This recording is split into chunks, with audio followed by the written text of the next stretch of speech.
Welcome. Namaste. I am Ravichandran. I am farmer from Tamil Nadu. I have been farming over 35 years. I grow rice, sugarcane, cotton, pulses, and so on. So my place is situated in the place called Pungulam in Tiruvallur district in Tamil Nadu. So farming is my passion. So I experimented with a lot of new innovations. So I'm very much attracted by any good technology. So water being a scarce resource these days, I wanted to test some of the farming systems or technologies to improve the water productivity. So let me share my experience on drip irrigation in my rice field. See, as I said, my place is situated in Tiruvallur district. It is in the Kaveri Delta region. So rice is the major crop in Kaveri Delta district. So the Kaveri Delta districts, most of the places, it's all wetland. We have clay soil. The soil type is plastic clay. So we grow rice usually. Earlier we used to grow rice 2 times a year, followed by pulses. Rice is the major crop here. Uh, even for our day-to-day life, we use rice. We consume rice for breakfast, idli, dosa, and we consume rice for lunch and dinner. So rice is part of our life. So this is the bondage between the people of Kaveri Delta region and the rice crop.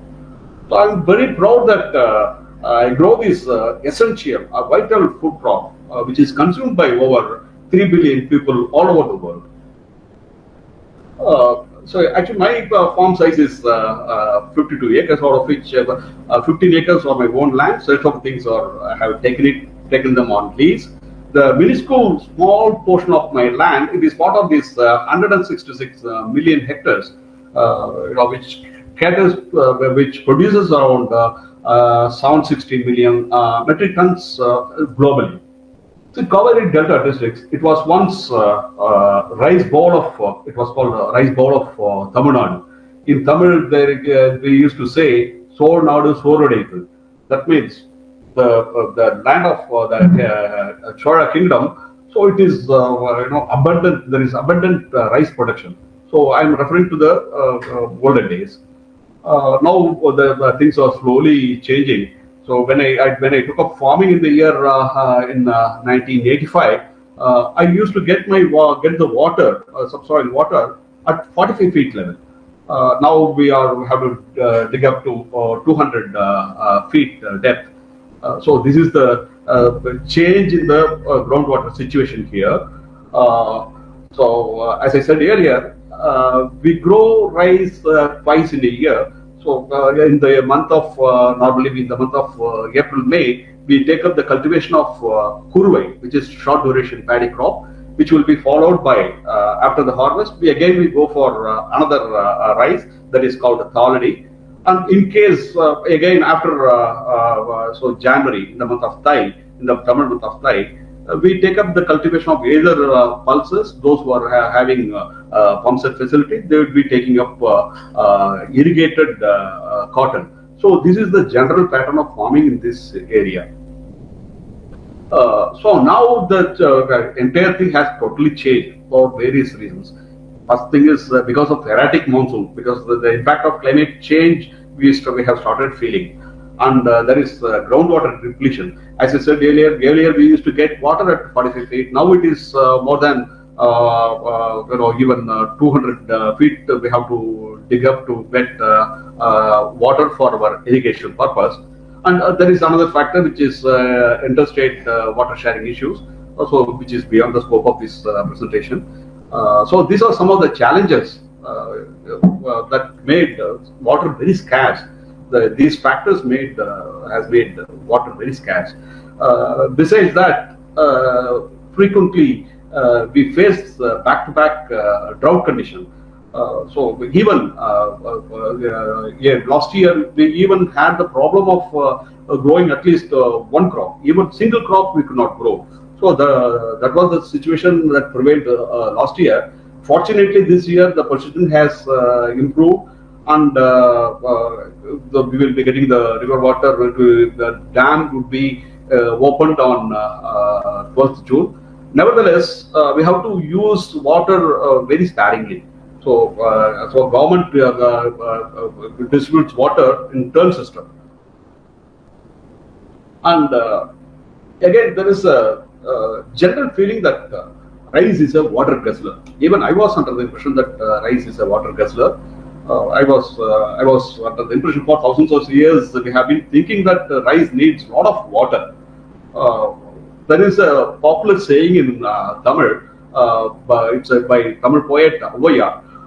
வரப்புயர நீர் உயரும், நீர் உயர நெல் உயரும், நெல் உயர குடி உயரும், குடி உயர கோன் உயரும், which means the taller the buns, then we can import more water.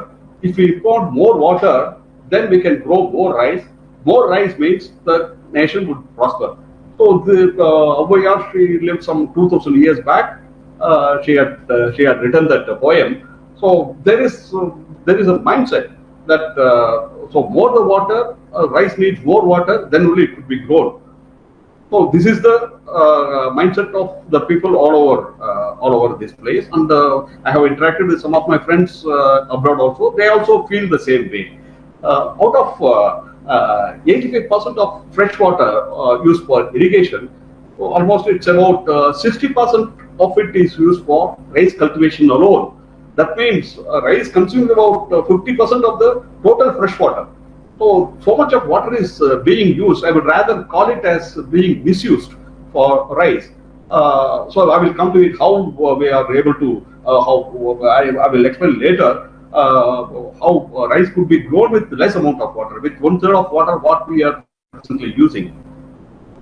Another study says that about 2.5 times of water that is needed for wheat or maize is used by rice. That means 2.5 times more water is that we are using for wheat or corn is used for rice. And one more study says that to produce 1 kilogram of rice, we need about anywhere between 4,000 to 6,000 liters, depending on the state. I understand in Punjab they use more water, they import more water. So that means, in case we may probably say that we are exporting, say, so many tons of, so many million tons of, so many thousand tons of rice abroad. That means if we export 1 kilogram of rice, that means we are exporting 4,000 liters of water. So water is so scarce. If you go to Chennai, you can find. So last year, one water tanker of 4,000 liters, it was selling around 2,000 rupees. So that was the situation that prevailed last year. This year also, Chennai still they are buying lorry loads of water. Water is so precious. So therefore, there is a if you are able to conserve water that we are spending for rice, we can save enormous quantity of water. There is a mindset that rice could be grown only if and only if there is copious water is available. So this is the mindset. So this mind block must go. So this is how normally farmers grow using borewell water or river water to grow rice. They impound the water in the field, so they use the river water through the canals. They flood the field. So in the fallow field after the summer, they flood the field. So it takes about 3 to 4 days to drench the entire field to make it super saturated. Then they use the tractor to plow the field. So much of water, about 40% of water that is totally used for rice cultivation would have been used for the preparation of land itself. So this is how so much of water is stored. On an average, about 10 centimeters of water is impounded in each field. So this is the way farmers conventionally farmers have been growing rice all over. So in this picture, you can see this. I took this photograph yesterday. Farmer in my neighboring village, he uses the pump set. He has been, burning the midnight oil to operate his oil engine and electric motor to flood his field. So you can see he is happy that he is having a knee deep of water. So much of energy is he is using to pump out that water.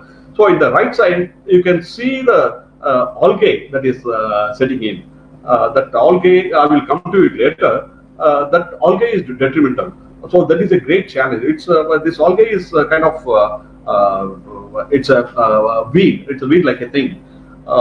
So again, there is hot pan. So again, if one uses this common sense, he would understand that there will be a hot pan due to the soil compaction.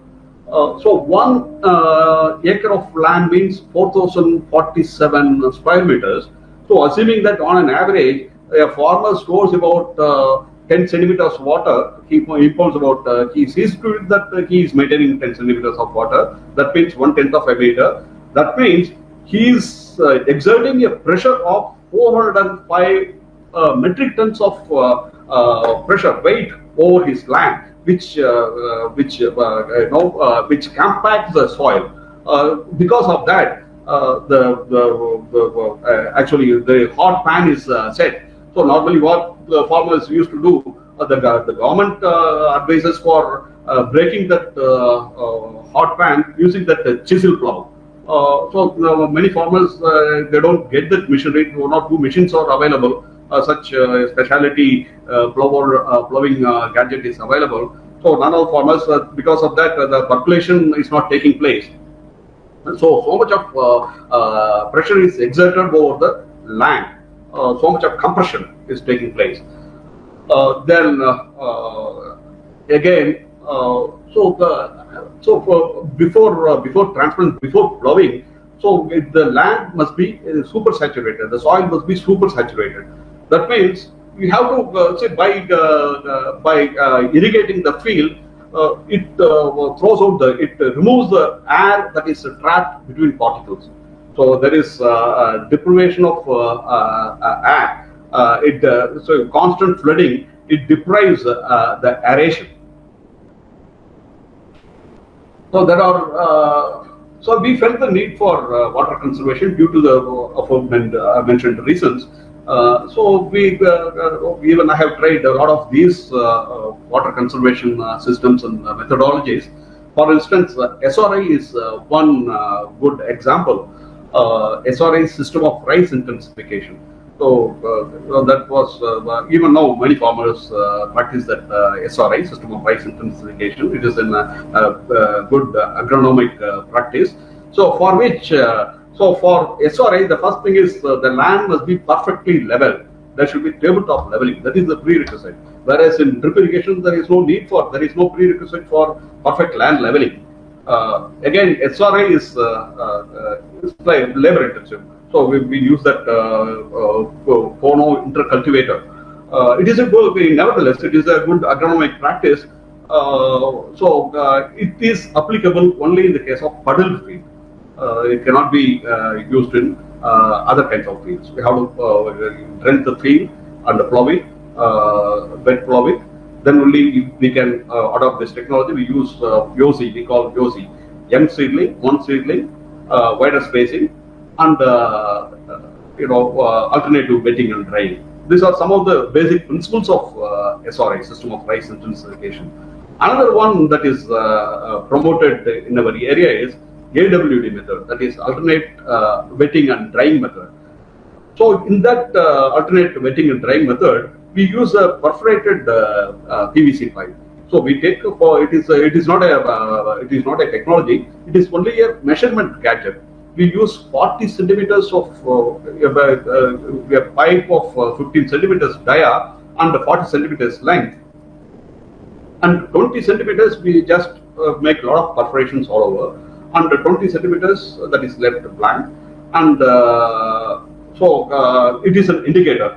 So we don't continuously flood the rice field. So whereas in the conventional method, we see to it that there is water stagnates always forever. Until the harvest, we stagnate water. But in the AWD method, we don't flood the field. So water is continuously, it's not continuously irrigated. So, so we give a gap. So first we irrigate the field, allow it to dry. After a few days, again when the soil is when it reaches the desired, I will explain it later with some visuals. So later again we give another irrigation. This is how we do it. So it is estimated that by this way 30% of water is conserved. So this is the report by this ERI. This is my field. This is my SRI field. You can see the perfect. So these are, we need the trained laborers to take up SRI method of planting. So in whatever direction we see, you can find it is the space between two rows and between two plants is 22.5. Perfect grid we have to maintain. So this is another view of the same field. So you can see the perfect grid. So this needs a trained labor in a perfectly level field. So again, it's this field is inundated, and we maintain minimum water. But again, it has to be, we have to irrigate the field. So because since it is a flood irrigation, the water spread won't be uniform. These are some of the limitations. Yeah, this one is Kono intercultivator. Between two rows, we can use this gadget. So again, so we just push that there is a wheel like a thing, and we puddle the field. We turn the soil. So that it aerates. It stimulates the roots. And again, no doubt, it gives profuse tillering. But nevertheless, it's labor intensive. This year, I am planning to adopt, with some tweaking in that system. I am going to adopt it in my drip irrigated rice field. I am going to try this Kono weeder on an experimental basis. Yeah, this is what I was talking about. This is the 40 centimeters pipe. So we have this 20 centimeters is perforated, another 20 centimeters it's left blank. Yeah, we just put it in the soil in 2 or 3 places. We put it in the soil, so that the perforated portion is beneath the surface. So we irrigate the field. We keep watching the pipe. So when the water level is below the 20 centimeters from the when it goes below that 20 centimeters from the surface level, then that is the time. That is the indication for us that we should irrigate. This is a indicator when we have to irrigate. So this one, many farmers use it here to use this gadget as a referral point for irrigation. Yeah, again, I haven't left even this sprinkler system. So no doubt, sprinkler system for horticultural crops, it is good. But nevertheless, I wanted to try it in my rice field as well. So as far as the sprinkler system is concerned, so we have a few limitations. So at the time of flowering, the flowers would certainly, at the time of flowering, it would shed and it would get affected. More chaff is possible in sprinkler system because since it continuously it throws that water, flowers might it affects the flowering affects at the time of flowering stage. And unlike a drip system where we have this fertigation, so it's not possible here.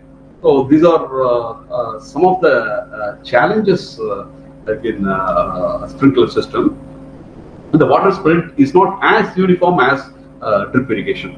So these are the things I observed in my field. Then, so I didn't leave it at that. So I wanted to know. So there should be some other better method to irrigate my field, to manage my field. So curiously, I was looking for some alternative methods. So all the water conservation methods, which I said, first water conservation methods like whether it is a AWD indicator or sprinkler or even SRI method, they failed to produce the result I was looking for. I was desperate in looking for an effective alternative method of irrigation. I read about the drip irrigated rice. I browsed in the net.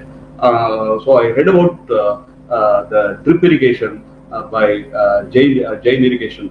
Jain Irrigation has done a lot of work in drip irrigation. I read that in some journals. So I touched base with the Jain Irrigation company. So I'm as a farmer, I'm very much we are so very confident with Jain Irrigation's technology and their social commitments to help the farming community and their farmer-friendly technology. So what if they say, if they promote a particular technology, that means the technology is good. If first they test it in various places, then only they advise the farmers. So since I got some positive information by browsing from reading journals, I decided, why not I try it through this Jain Irrigation. So one might ask, so why do you take so much of strain in growing rice during summer? No, summer is the best season for, as a rice farmer for 35 years. I would rather say that rice, to grow rice, summer is the best season. From March to July 15th August, July end. So this is the ideal season because we have good humidity. There is no so our place is in Tamil Nadu. We have only northeast monsoon. In some sporadic cases, we have this southwest monsoon.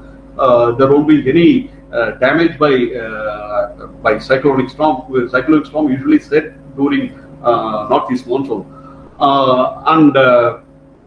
Labor availability would be high during would be very much available during summer season, and longer daytime enables photosynthesis. So these are some of the advantages. Again, so market also that's very conducive during summertime. Drying becomes easy, so we get quality grind during summer. So this is why I wanted to grow. I didn't want to leave that. I didn't want to lose that summer months to grow rice. The main challenge, so we have pump sets. By irrigating the field through the canals or pipes, there is a lot of percolation and runoff and a lot of water wastage. So to avoid, so I wanted to avoid percolation loss and runoff loss. So that's why I opted for this drip irrigation. So many people were skeptic about this drip irrigation because it is unheard of. So as I said earlier, the mindset for the past over for about more than 1,000 years.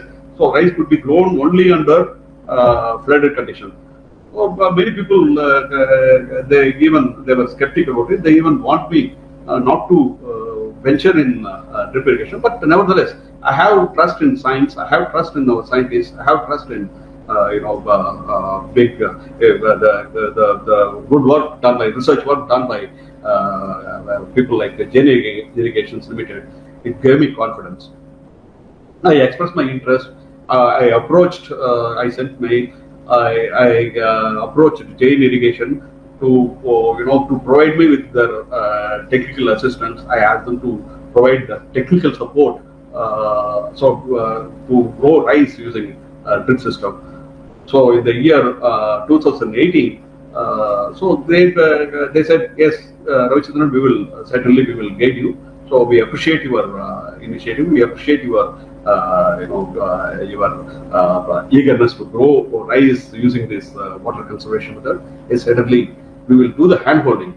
So in the month of March 2018, I decided to grow rice. Normally, we shy away from that month of March because it coincides with that Agni Nakshatram. So that is the peak summer. I took up the sowing of the rice seed in the month of on 7th March 2018.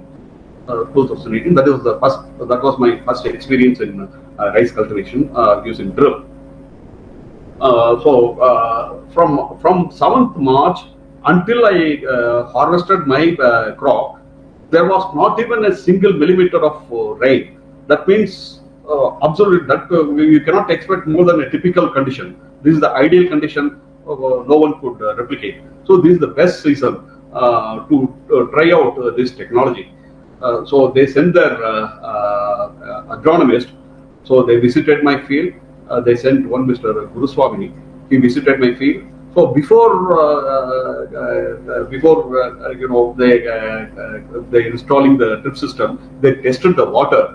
So right now he is testing the water using. He brought some gadget, handheld gadget. He tested the water quality. He even tested how much of water discharge from my borewell. I have a 5 horsepower borewell. I just jotted down all the details. And again, he took the soil sample and got it tested. So this is the field in which later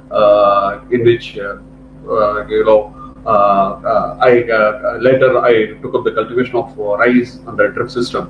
So my farm assistant is taking the soil sample.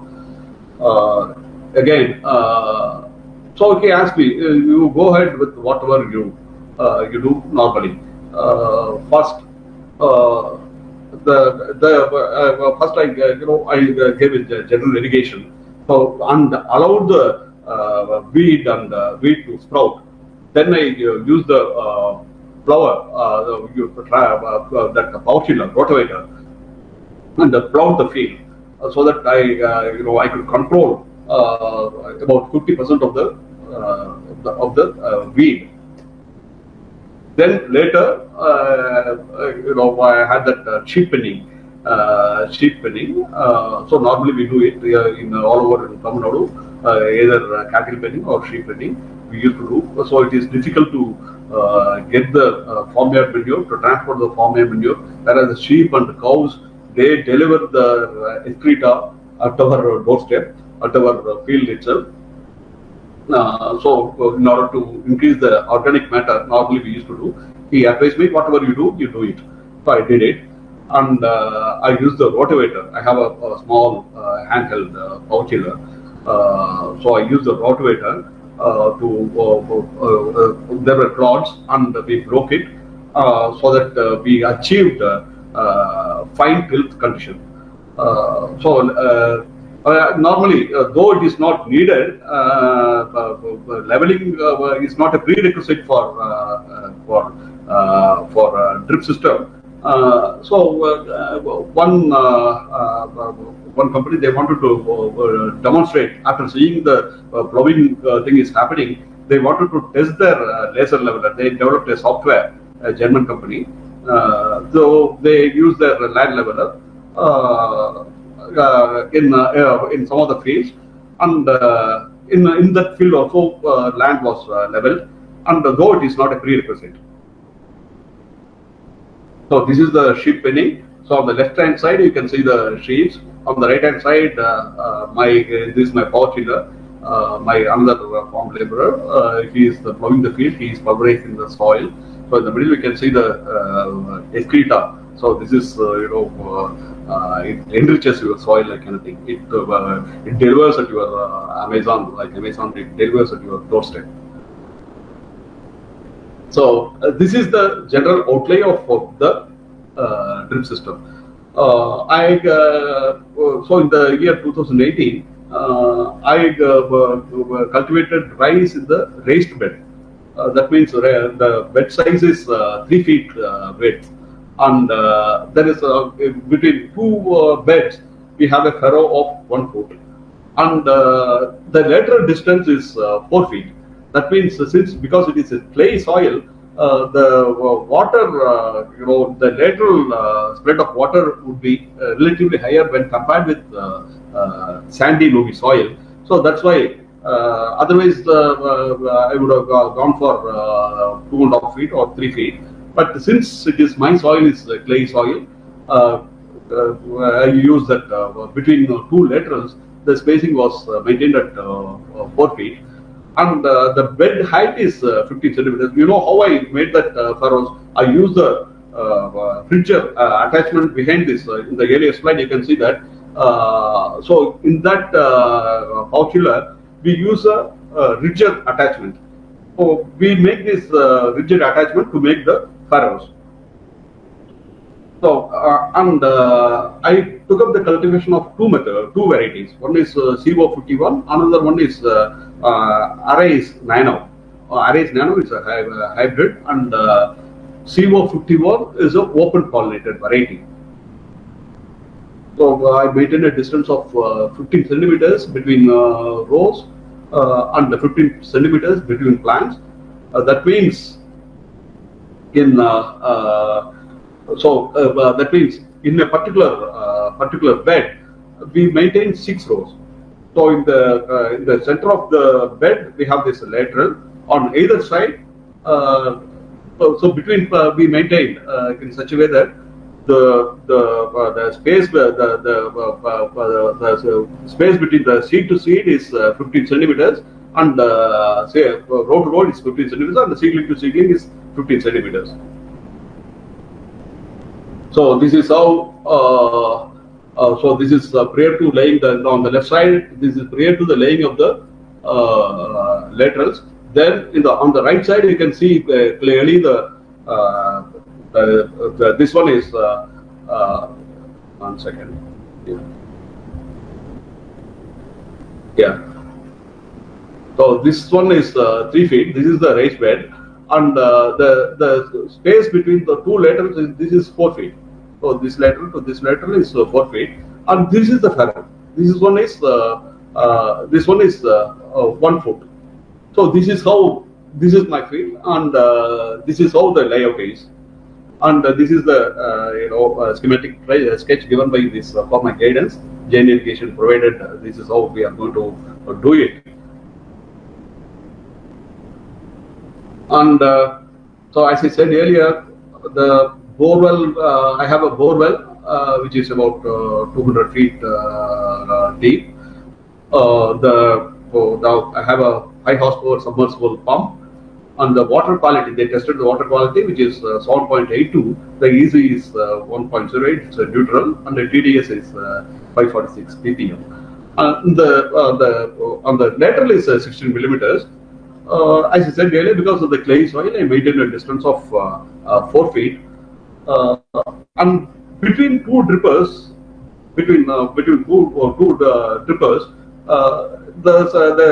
it's 60 centimeters, so that the spread would be uniform, so that all the seedlings would get the same quantity of water, same amount of water.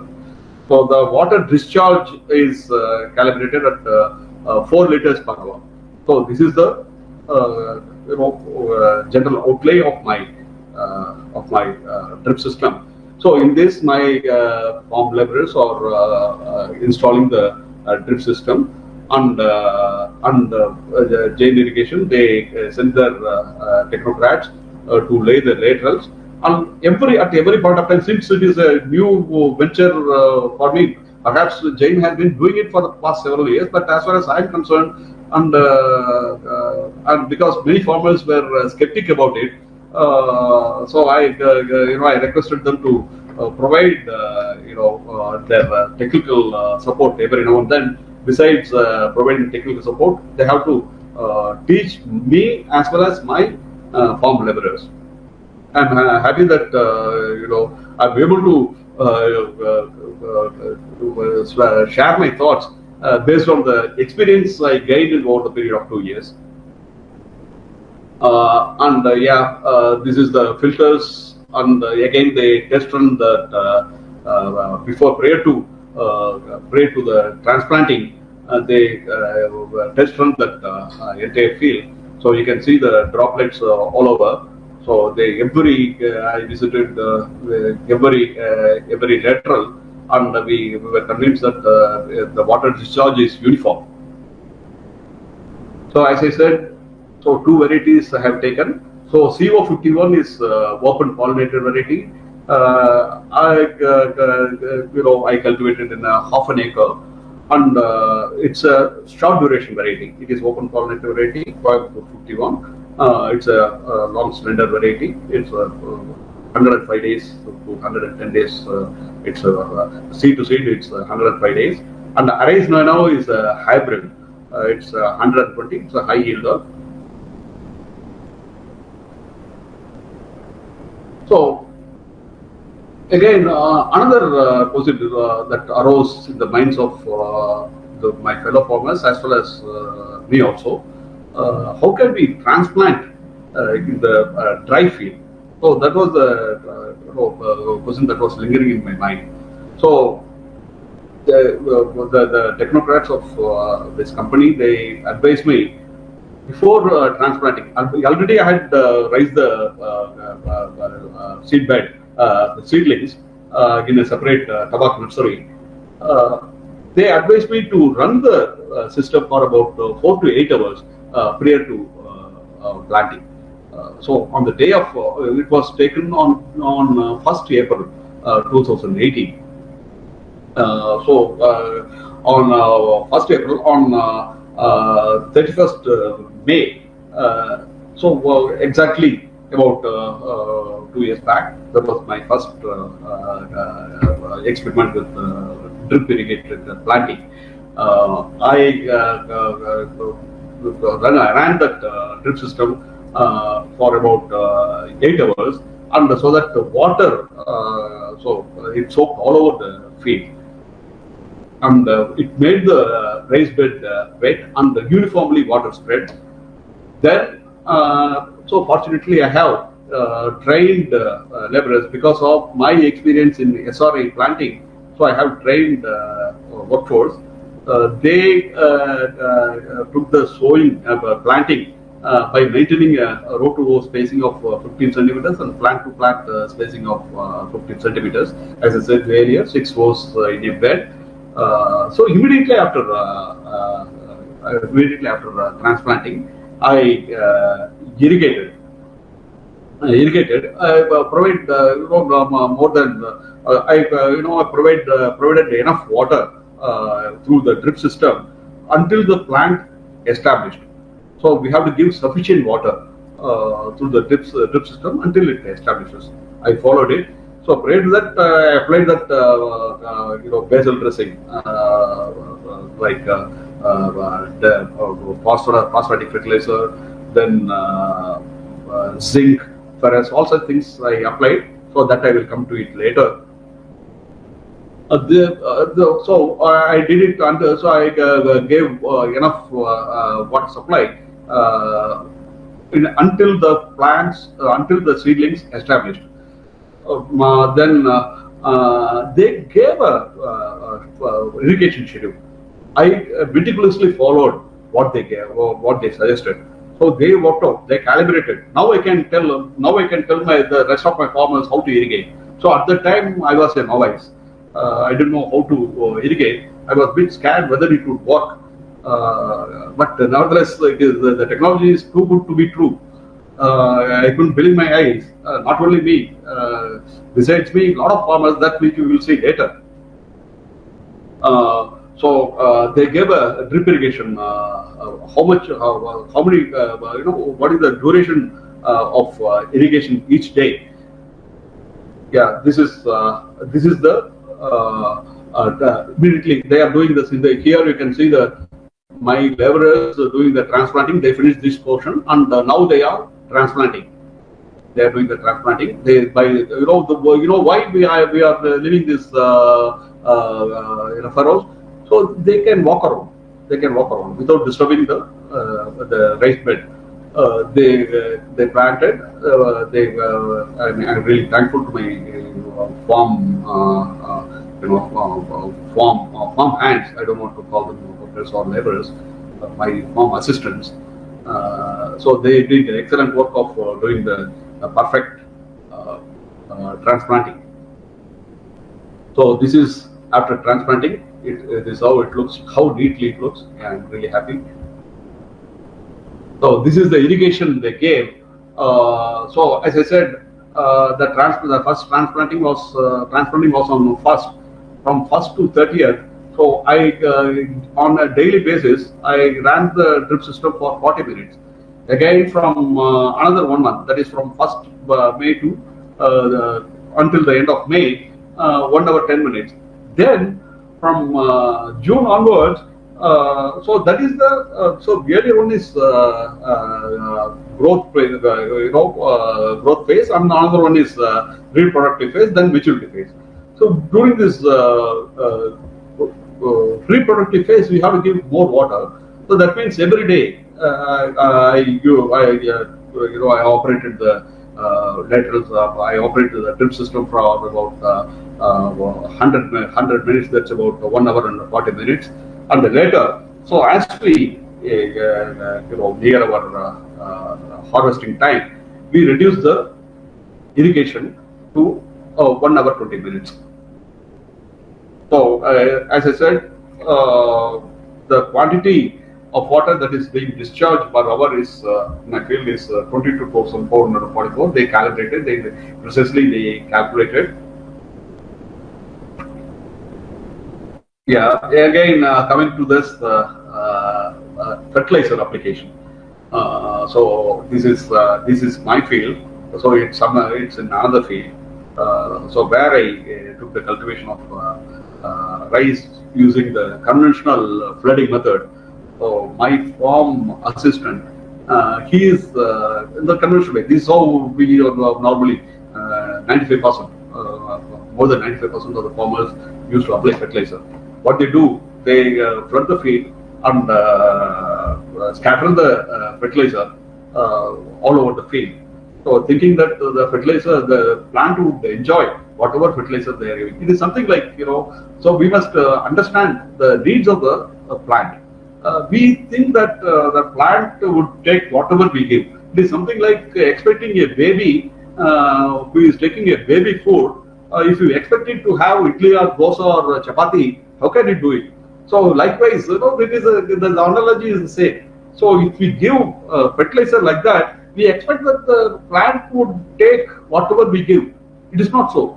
So majority of the fertilizer gets wasted. It leaches into the soil, or evaporates, or it is detrimental for the plant. It contaminates the land. It is not needed. Again, fertilizer most of it's all chemical based. It's all petroleum based. It's a petroleum based chemical, and we import a lot of foreign exchange is being wasted. And government provides enormous subsidy for fertilizer, and that is wasted. That is taxpayers' money that is being wasted this way.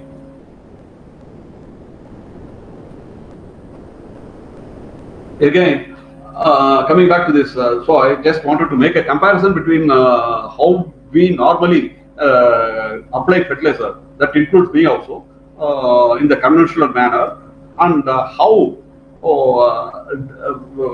in drip system fertilizer is being nutrition is being applied. It is providing the right quantity of fertilizer or nutrition at the right time, at the right place, in the right way. So normally, the agriculture department gives a blanket recommendation. So give so much of 40 yen and or 50 yen, 30p and 30k you give. Then farmer says, why should I unnecessarily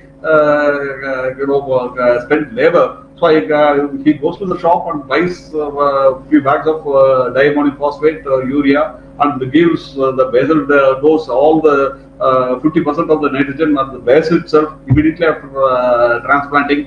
Then whenever he finds time, without understanding the plant's needs, he goes and again whenever he finds time, he gives another. He goes whenever he finds time. he goes to the shop. Whenever he has money, he goes to the shop. He buys some fertilizer. Again, at his convenience, he gives, expecting the plant to take whatever he gives. It is not so. So you can see most of the fertilizer gets wasted, and some part of the field would get more nutrition. Some part would be deprived of the nutrition. This is what has been happening in the conventional method. So in the fertigation method, in the drip irrigation method, so we know that we treat each seedling, each plant as a profit-making unit. Every plant gets its due share of nutrition at the right place at the right time. So by in the conventional method, when you throw it, we do not know whether where it falls. Even it might even that will be washed away, or if there is a wind, it will be going to the neighbor's neighboring farmer's land. So this is what happening. But with the drip system, we give precisely the needs of, we satisfy the needs of the plant in the exact way, in the what the plant needs, that we give through this fertigation system. So they gave this fertilizer schedule. I meticulously followed the fertilizer schedule. They taught us how to. You can see me as I'm wearing my dhoti in the left side. You can see me. This is how I got my field. So the Jain irrigation people, they taught not only me, all my farm laborers, how to they say the importance of giving fertilizer, and the importance of and how the venturi operates. All such things they explained to us. So it's a important part in our learning curve. So this is the fertilizer schedule. Yeah, and one more. So now we have finished that fertilizer related matter. Earlier, prior to transplanting, as I said, I adopt this integrated nutrition management. That means I give enough farmyard manure, either by way of compost or by of cattle penning, and we give based on the after the soil, after testing the soil, we provide we satisfy the nutrition requirement. We give this basal dressing of diammonium phosphate and phosphatic fertilizer, basal fertilizer we give, and the zinc also. Our soil is lacks zinc. Most of the places in Tanjore Delta districts, we lack zinc, and iron fluorosis,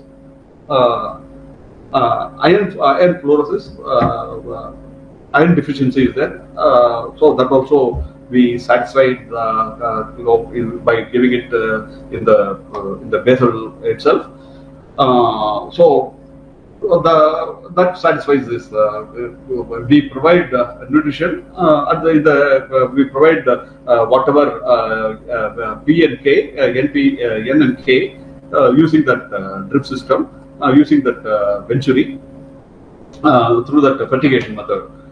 Having said that, one more important question that lingered in our mind was many people felt that how are you going to, given some of the agronomists I know, they were apprehensive. You would be facing a lot of weed problem in your drip irrigated field. That is what they felt. So now I followed all the good agronomic practices. So as I said earlier, first I plowed after giving prior to deciding about drip irrigation. I plowed the field by after irrigating it, and after wetting the field and allowing allowing the wheat seeds to sprout, and plowed it using rotavator. So thus I could control sufficient number of weeds. After that, at the time of planting, so I'm not averse to organic farming, but nevertheless we cannot do away with some of the chemicals as well. So I used Predilla Pro, that is pre-emergent broad spectrum selective herbicide. I used immediately after 2 to 3 days. I provided that Prediloclo, and later when the plant, as the plant grows, plant is C3 and the weed is C4. The seed beads that are beneath the soil surface, they would emerge afterwards. So that might escape the Prediloclo. Again, they might sprout. And if we leave it, then it would outsmart our, my rice crop. So when the plant is in the 2 to 3 leaf stage, I used to monitor my field every day, morning and evening. I used to scout around my field. So when I see that there is a sufficient number of weeds, so I feel if it is necessary, if it crosses that economic threshold level, I go for some chemical spray. So I use that Bispiribok sodium. So there is a very good chemical, very good molecule.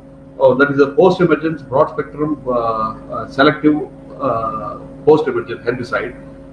So thus I controlled weed to a significant extent. So on need-based basis, so if you, earlier we used to, so if we don't take care of weeds in the initial stage, then it would, as I said, it would outsmart us. It would compete with the rice plant for water, for nutrition, for sunlight. So we spend enormous money in hand weeding. Since I took care of the weed management much earlier, I used a few laborers to hand weed the whatever left out the weeds. So this is how I manage the weed menace in my rice field. Again, another one is this one on need-based basis. I use light traps. I use pheromones. I use color sticky trap, yellow sticky trap. All such things I use. I don't leave. I follow this integrated pest management. So so I spotted some sporadic incidents of leaf roller and stem borer. I applied necessary chemical sprays. So yeah, thus nutrition we have seen, weed control we have seen, and crop maintenance, crop protection we have seen. So these are the things, and these are different stages of my crop. This is immediately after planting. On the left side, you see that this is immediately after planting. This is another view. So you can see the lateral here. So this is the space, and you can see a lot of gap. So later you will see that even this portion is covered. Yeah, you can see the lateral. This is the roguing space. We just walk in that go spray without disturbing the raised bed. That is why we leave this. And now last year in 2019, I tried with this, that I dispensed with this raised bed. I successfully tried in the flat bed, uniform, without leaving that furrows. I transferred it. It was quite successful. Yeah, this one is 30 to 40 days old crop.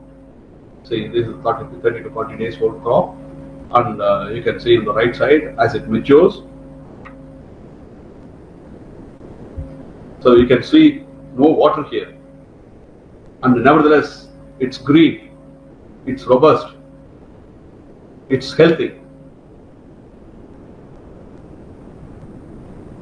Yeah, so 90 to 100 days is this happy Ravichandran.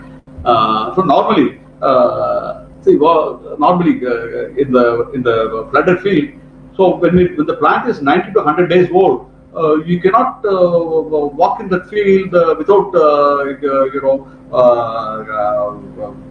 without the mud sticking to your foot, and if you walk in that flooded field, you would be there will be knee deep mud in that field. So in this case, you can see it's it is quite it's simply wet. I maintain just about the moisture level, so that's why one could able to walk freely within the field in the 90 to 100 days old crop. So you can see the grains developing. So this is the matured crop. So even then you can see that no water stagnation here. Normally the knee-jerk reaction is when the crop is in the mature stage, we have to give a lot of water. So it's not so. And again crop inspection. So every time periodically they inspected. I requested them to do the hand holding. They inspected. They were scouted around my field, and they inspected each and every plot. Yeah, just before this is the day the farmer normally waits for. So this is my crop is ready for harvest. So many people, many farmers, they ask me. So I planted this crop on the roadside. Many farmers who passed by that road, they ask me, how are you, now that we have successfully grown that rice, how are you going to harvest? Because there is lateral. Then what I did, this place we have this submine. These are the laterals. So laterals, they were kept in the east-west direction. The other end is tied to the loose end is tied to a peg, which I removed and put it in the north-south direction, so that this is the place I have to do the harvest. And I placed the laterals instead of it was earlier it was in the east-west direction. Later, I removed that loose end and placed it in the north-south direction. You can see my farm hands are doing it. It's me talking over phone. This is the day the farmer waits for. Harvest is happening, and so it's a good moment. You can see the rice. This is the yield comparison.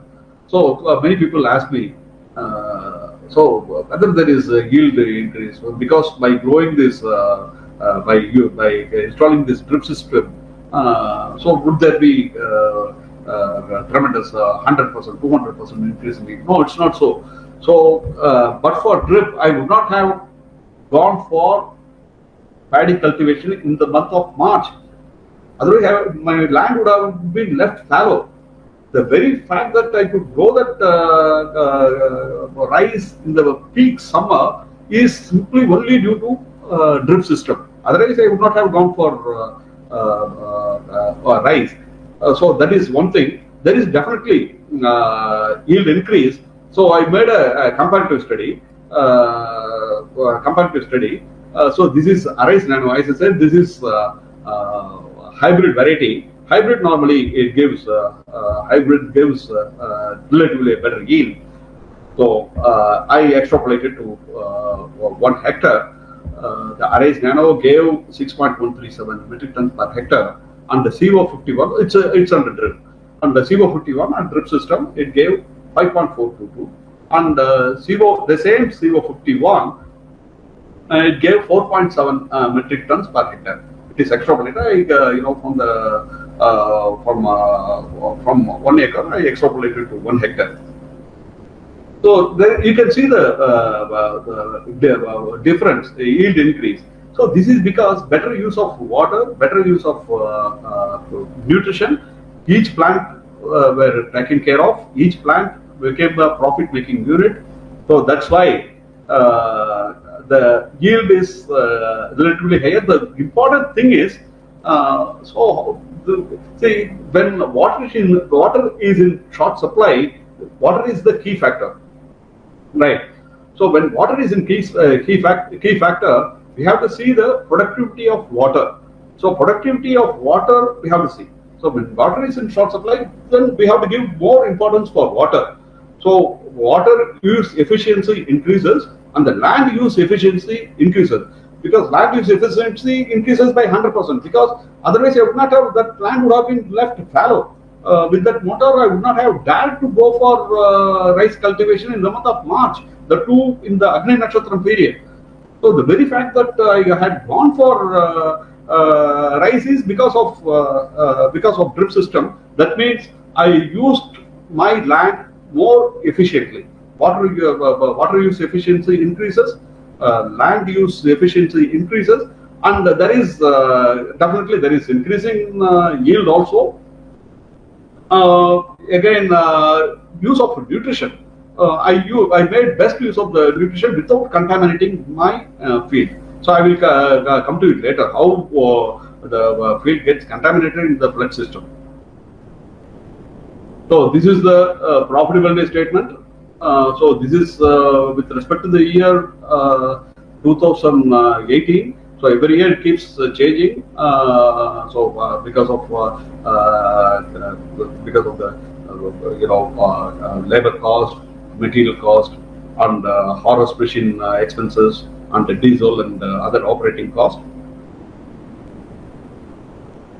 And now let me just quickly go through it. The profitability per acre as far as CO51 is 58% net profit ratio.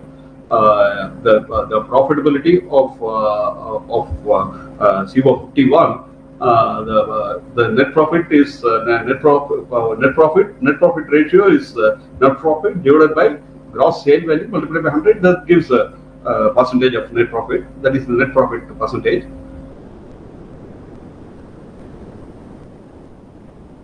This is Arise. And this one is very interesting. It's me. So this is the Prayer to Harvest. So this is CO51. This is Arise Nano. You guess what it is?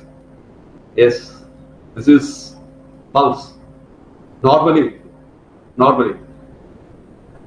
we think that the general perception is rice needs enormous quantity of water. The general mindset is rice needs a lot of water. Without water, you cannot grow rice. So we have to flood the field. So that has been the mindset for hundreds of years. And another one is pulse. If you stagnate water even 2 centimeters, it would perish in 2 days. That is the generally. If you have urad, that means black gram. If you stagnate water 1 or 2 centimeters, it would perish. In rice, if you don't stagnate water for say on an average 10 centimeters, then rice would not perform. The very fact that both rice and this pulse crop performed extremely equally well and they were coexisted, that itself proves that the water that you are giving for pulse crop is sufficient enough for rice crop. That means thus far we have been overusing water for rice, and we could have saved enormous quantity of water. It is enough if we use the water that we are providing for pulse crop. That is enough for rice. That is my I made this. I left 2 laterals between these 2 crops. In fact, there is no bund between. So whatever irrigation I gave for this rice, that also I gave for this pulse crop. That means whatever treatment I had given for rice, it also got. But and one thing I would like to clarify: it's not an intercrop. I just wanted to convince myself that whether rice could be grown with the water that we normally give for pulse. That is my objective of this particular study. I'm really happy that both performed equally well. You can see that. You can see robust rice crop as well as robust pulse crop. So the legendary Dr. M.S. Swaminathan. So he is the pride of India. I occasioned to meet him. He sent a personal message to me, appreciating my efforts in conserving water. And it's me with our professor. Yeah, many farmers. As I said, they didn't believe since I had it just on the roadside. Many farmers passers by. They just stopped their vehicle. They stopped and they entered my field. And how is it? Why are we not irrigating? Then so now nowhere. Here we can see the laterals. Now we cannot see the laterals. So how are you growing that without water? I said that I used to this one drip system. So these are our legendary farmers in our region. They visited my field and they were very happy about the way they are my role models. They had experimented a lot of things earlier. They visited my field and they were very appreciative of that. He is Dr. T.M. Tyagarajan. He is called the father of SRI. He propagated a system of rice intensification all over India, even abroad also, in Madagascar and other places. He visited. He learned that I am experimenting. I was experimenting with the drip system. He visited my field, and he is really appreciative of my efforts. And this one is he is the Honorable Chief Minister, Honorable Agri Minister of Pondicherry, Honorable Agri Minister of Pondicherry, Mr. Kamalakannan. So I was not available on the day. I had gone out somewhere without informing anyone. He visited my field. He entered my field. He got into my field and went around my field. He checked how the drip system works. He never let anyone know that he is a minister. He is a minister. Immediately after this was taken, he shared this photograph. He congratulated me. Immediately after reaching Pondicherry, he announced that his government would promote drip irrigation in rice in Pondicherry, Union Territory of Pondicherry, in a big way. So this one, agriculture department staffs, they visited my field, the AD agriculture and the seed certification people. This one, this CO51, I supplied it as a seed material. So director of Tamil Nadu Rice Research Institute, Adurai, director and agronomist and great agronomist, they visited my field. And Krishi Vigyan Kendra from Nidamang, Krishi Vigyan Kendra, Nidamang, they visited my field. They inspected, and this is one is Dr. Soman. Even now, whenever I have doubt in whatever crop I have, in the case of agronomy, I don't hesitate to ask him. He doesn't shy away. He teaches me a lot of finer aspects of farming. I really salute him. And Jain Irrigation Staff, Vice President Mr. Narayan, and Guru Swami, who has been guiding me right from the beginning, from seed to seed. Then the Joint Director Agriculture also visited my field. And NABARD, Assistant General Manager, they visited my field. Then private industry people also, they visited the Arise Nano, the seed producers, the innovators of that hybrid seed. They also visited my field. And paddy field day was conducted. A lot of farmers from about 700 to 750 farmers all over India, from Karnataka, from Andhra, from other districts. They all visited. The Joint Director Agriculture and the Director Tamil Nadu Rice Research Institute. Everybody attended that meet. Our Principal Secretary Agriculture, he is very much interested in my efforts of growing rice in drip system. A lot of farmers, you can see a lot of farmers inspecting my field. Yeah, they posed a lot of questions to Dr. Soman.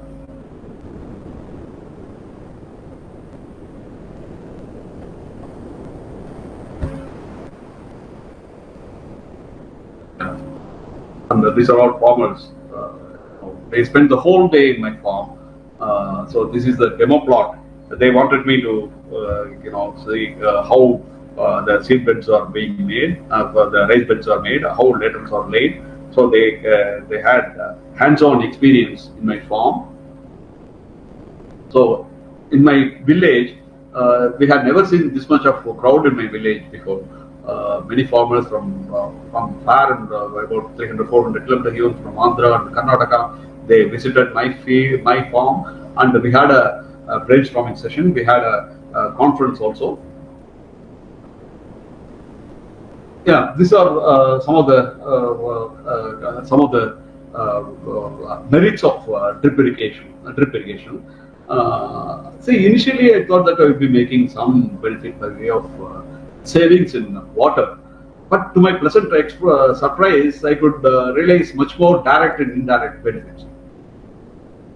First thing, so I would not have, as I said earlier, I think I'm repeating it again, but it is worth repeating again. So during Agni Nakshatram, nobody ventures into growing rice. So I took it as a challenge. So whether rice could be grown during the peak summer. Agni Nakshatram is the peak summer of every year. So whether rice could be grown. So this is the litmus test I had for this rice cultivation. Then people ask, how are you going to remove that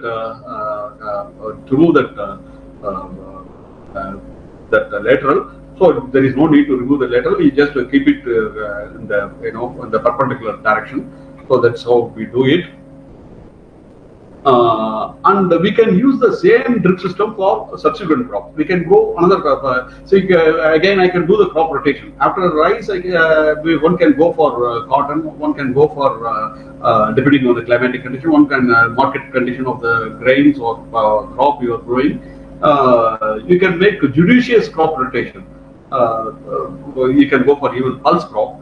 So I prefer pulse crop because when other plants take nutrition from the soil, pulse adds nutrition to the soil. That's why I enjoy growing pulse crop.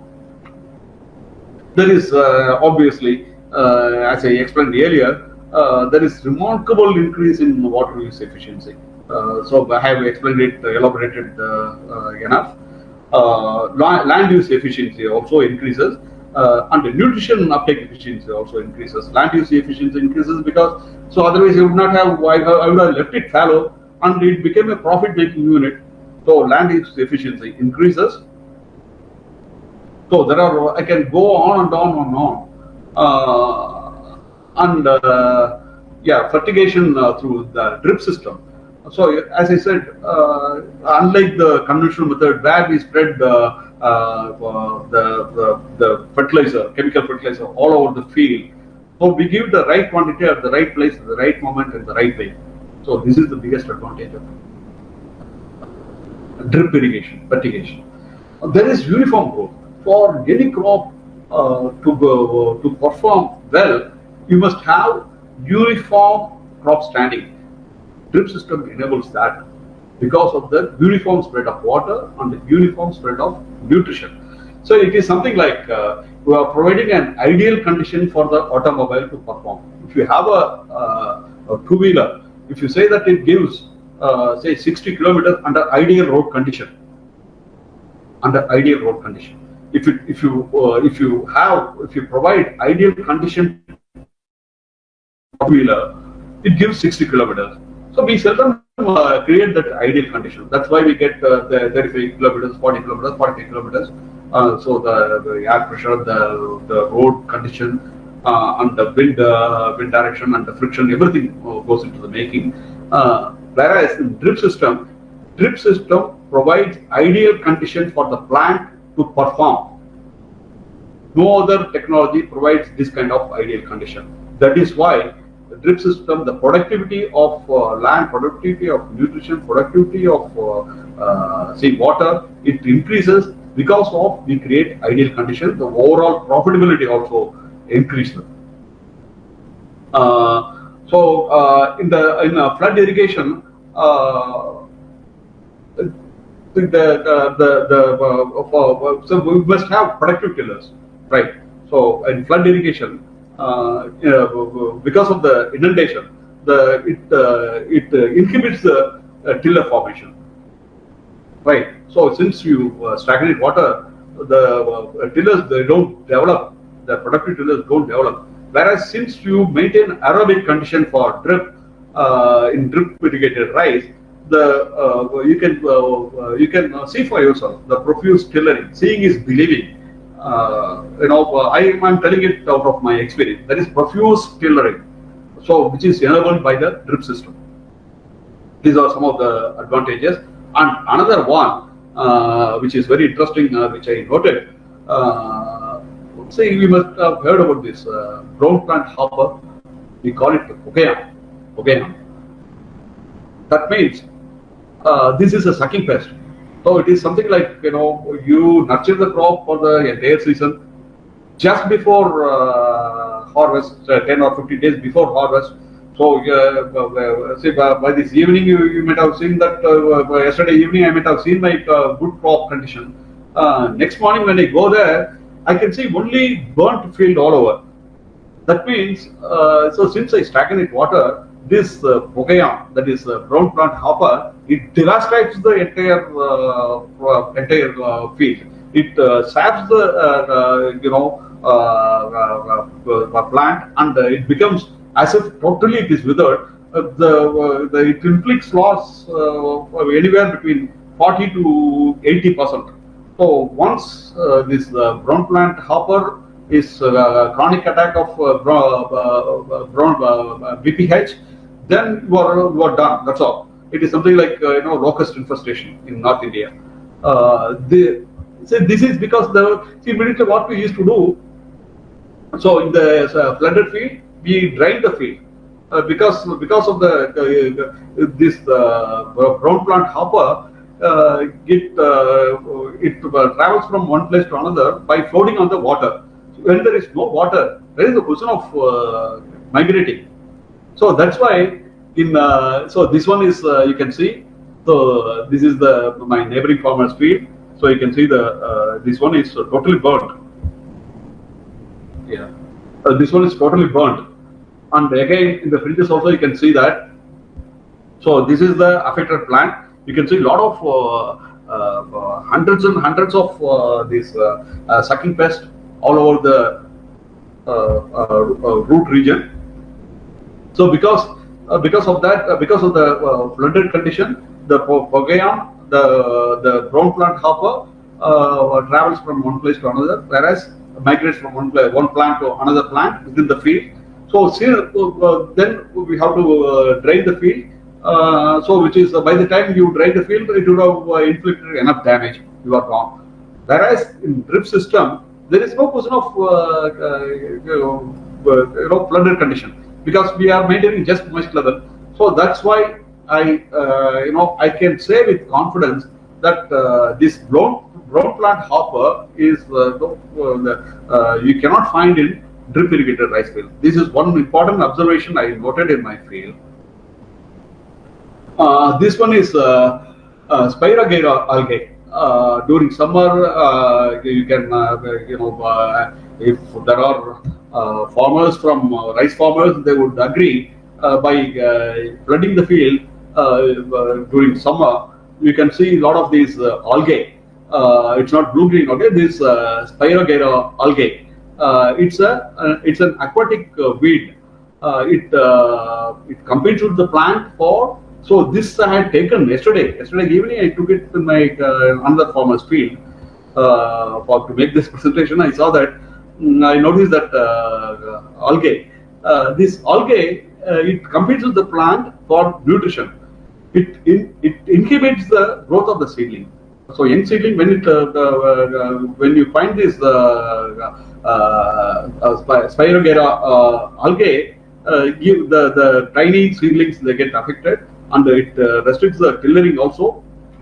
It hampers the tillering. It restricts the soil aeration also. It forms a sheet like a thing. We use a copper sulfate. It seldom works. It is difficult to apply.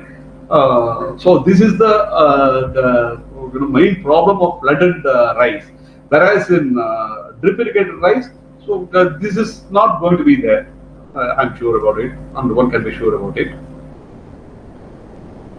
So, coming to the, now we are just nearing the end of my presentation. Drip irrigation in rice, its environmental impact. See, rice is affected by the climatic change in the climatic condition, and climatic condition is impacted by rice because say water is a fast depleting resource. So we have to conserve water. So when we pump out more water, we are using, if you use a diesel engine, oil engine, we use this fossil fuel. When you imagine to produce 1 kilogram of rice, if you are going to use 4,000 liters of water, how much of energy you would have spent?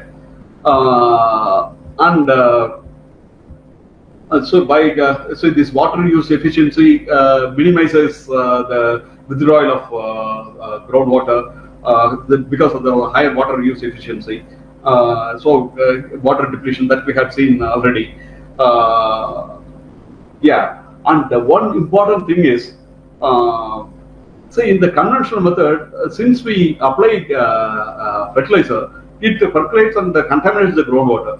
So I understand in Punjab, this too much of chemical fertilizers, it contaminates the groundwater. So that is one thing. But whereas since we give in small doses, we don't flood the field. There is no question of percolating going below the to the aquifer. It is not happening. It is not going to happen in drip irrigated system. And the eutrophication. Besides us, and it is going to affect the ponds and fish in the ponds or lakes. So because of the runoff. And one interesting aspect is, it is alleged that rice grown in flooded condition releases CH4, methane. Methane is CH4, which is more lethal than nitrous oxide. More lethal than carbon dioxide and the carbon monoxide. So it is a greenhouse gas. Rice grown in flooded condition, it emits a lot of CH4.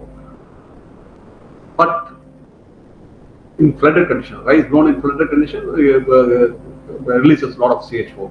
Whereas while growing rice in using drip system, we seldom release any methane gas. It doesn't release any methane gas.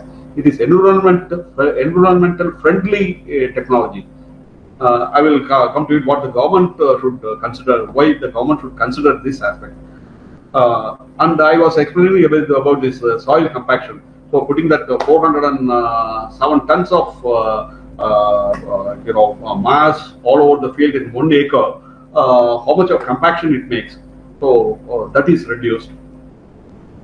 And avoidance of soil salinity. This is very important. My place is about, as a crow flies, it's about 25 kilometers from the sea, from the Bay of Bengal. So in my area, so previously we used to get water at 45 feet depth. Now the water is available at 200 feet. As we go deeper and deeper, the seawater ingression takes place. So the water becomes saline. The seawater ingression, because of that, especially during summer, because of the dilution effect. Because water level goes down and salty content will be higher. So as long as it is beneath the surface, it's fine. So once we pump out that water, it contaminates the entire field. The soil becomes saline. This is a great challenge. So I have seen a lot of farmers in Nagapattinam district in the seashore area, where farmers when they pump out water and flood the field, the soil salinity sets in and all the salty things sets on the soil. It is very difficult to push that. You have to wait for the rain to, northeast monsoon and dissolve the salt. And it is very difficult, and not only it reduces the plant growth, it impacts it makes adverse impact on the plant performance, but also it contaminates the soil. Whereas in drip system, we use just about 1/3 or 1/4 of the water that we normally use. Even the soil contamination will be very minimal. So this is the methane gas.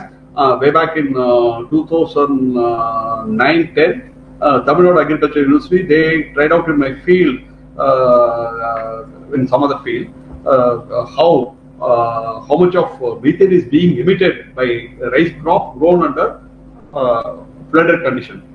They put a glass chamber and put it, and they measured the methane. And one Dr. Geeta Lakshmi, she visited, and she did a lot of experiments. Then I understood that, then only I decided to, I was looking for alternative methods. Let me not be a causative factor for the, adverse environmental impact because of my rice. So that's why I was looking for alternative methods of growing rice with less water. So I'm fortunate that I found out a solution for it. So what are the challenges? So I have talked all the merits. So the greatest challenge is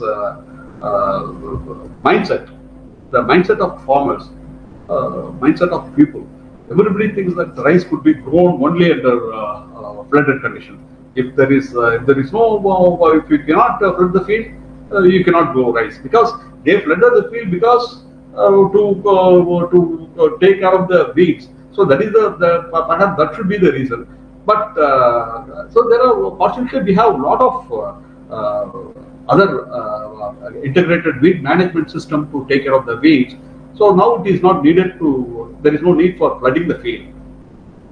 So this mindset should go. Rice is not an aquatic crop. It is like any other crop. With little amount of water, you can grow rice. So as I said earlier, so the amount we are giving for pulse is good enough for rice also. So I mentioned about this, how the poet Oya, those days, there is a direct correlation between the amount of water that you are stagnating water and the yield of rice. So this is, it doesn't work now. It is irrelevant now. So this is this kind of mindset we have been having for hundreds of years. So these are some of the important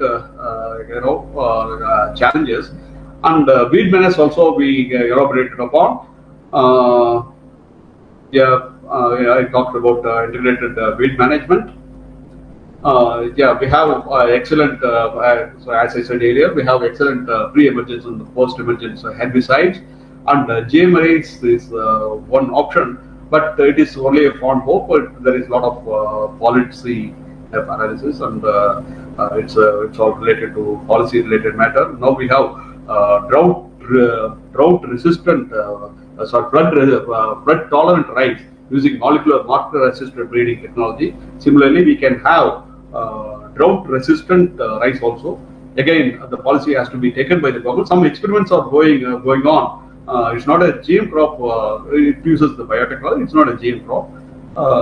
So that is also another option we must consider.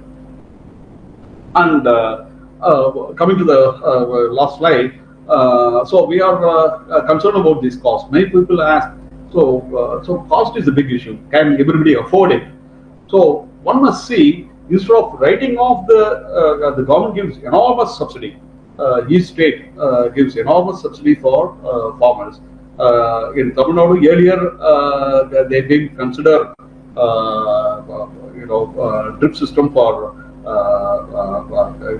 subsidy for drip in rice crop. Now they have changed the rules. They are providing enough subsidy. Now the subsidy is available for farmers growing rice using drip system.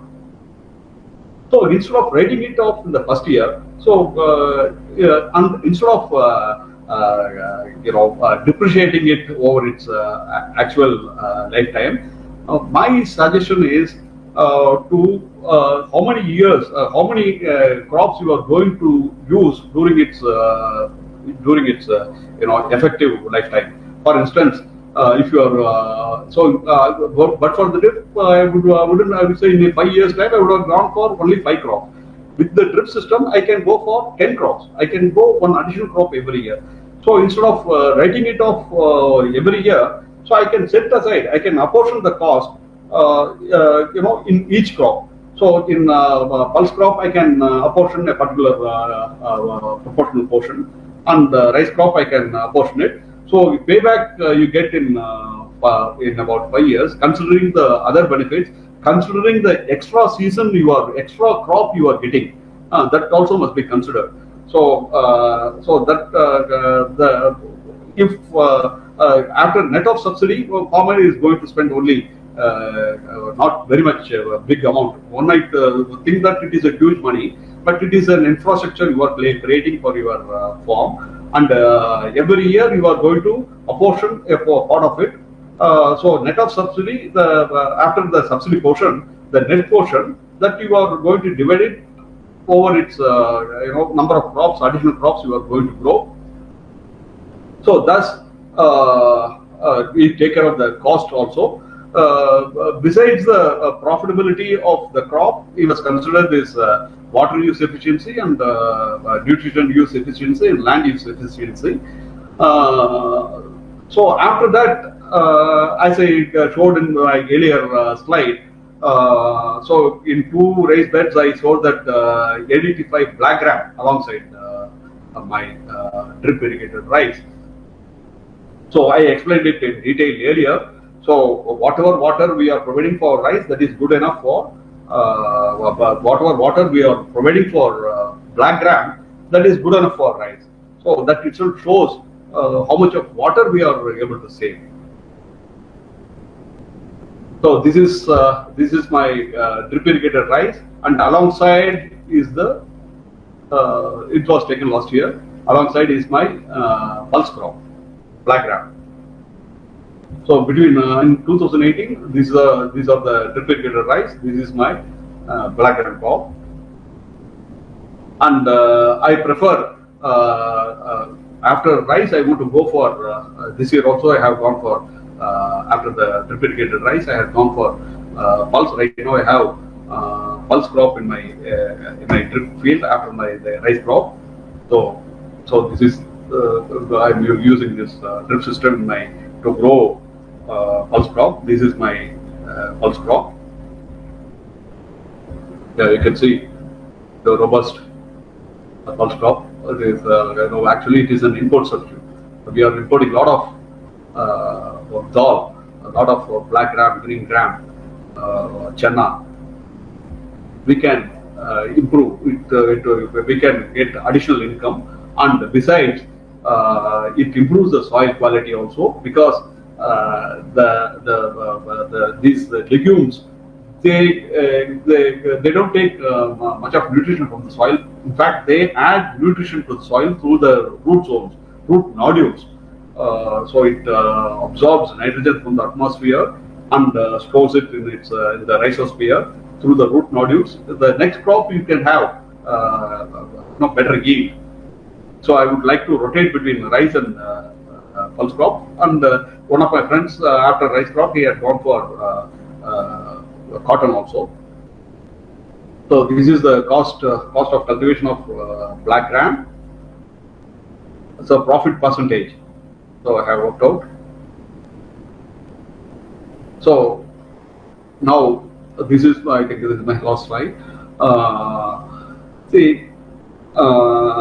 Considering the various benefits, direct and indirect benefits, and its environmental benefits, government should provide liberal subsidy for the drip irrigated. Our Prime Minister wants to double the farmers' income. Certainly, we can achieve it by using the farmland more efficiently, using the water more efficiently, using the scarce resources like nutrition more efficiently. Certainly, we can double the, or why double? We can even triple the income. So we must give. Government should follow the. In fact, Tamil Nadu government has lowered the GST, and we actually the request was to lower the GST, but they have waived it completely. So likewise, all states should waive the GST for drip system drip system. Again, as I said earlier, there is lack of awareness whether it is possible. So seeing is believing, and anyone can visit my farm. Anyone can visit my farm anytime. I'm always available. I have provided my mobile number also. You can even note down. It's 944-3683-724. This is my mobile number. Anyway, anytime you can contact me. I can share my experience with you. You can you need not hesitate calling me. And if you have any comments, if you want to have any clarification from me, or if you have any from my presentation, certainly I'm too willing to clarify to the best of my ability. You can pass on, or you can come and put your thoughts in the comment box. I'm ready to respond to it. And one more request to the government through this webinar is carbon credit. Yes, carbon credit. The government must provide. Rice being a staple crop, and it feeds more than 50% of our population. We cannot, ignore rice crop. We cannot, because of various reasons, we don't want rice. We cannot say we emit CH4. That's why we have to reduce the rice production. No, we cannot go away with the rice crop. We should grow a sufficient rice crop to feed our population.